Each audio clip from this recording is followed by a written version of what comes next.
Hello, আমি doctor বিপ্লব মজুমদার, সহকারী অধ্যাপক, শিশু অর্থোপেডিক সার্জারি। আজকে ভিডিওতে যেই বাচ্চাটাকে দেখতে পাচ্ছেন, সেটার বয়স 7 বছর। সে ডান পা দিয়ে দাবায় দাবায় হাঁটে। তার জন্মগতভাবে ডান পায়ের পটির হাঁটুটা তার জায়গাতে নাই, সেজন্য সে সুন্দর করে হাঁটতে পারে না। এটা হচ্ছে তার এক্স-রে। দেখেন ডান পাশে হাড়টা অনেক উপরে। আমরা বাচ্চাটার অপারেশন করে দিয়েছি। অপারেশন করার পরে আমরা হাড়টাকে ছোট করছিলাম, আবার স্টেপলোপ্লাস্টিও করে দিয়েছি। দেওয়ার পরে বাচ্চাটা আমাদের কাছে রেগুলার ফলো আপে ছিল। এটা 2 মাস পরে এক্স-রে প্লাস্টার করে রেখেছিলাম। এটা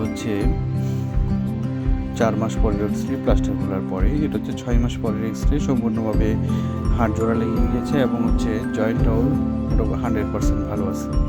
এর পরবর্তীতে এটা 6 মাস পরে বাচ্চাটার হাঁটার ভিডিও। এখানে দেখা যাচ্ছে বাচ্চাটা সম্পূর্ণভাবে সুস্থ। সে কোনো প্রকার দাবিয়ে আর এখন হাঁটে না। সে মাটিতেও সম্পূর্ণভাবে সুন্দর করে বসতে পারে। সে এখন সম্পূর্ণভাবে সুস্থ। ধন্যবাদ, ভালো থাকবেন।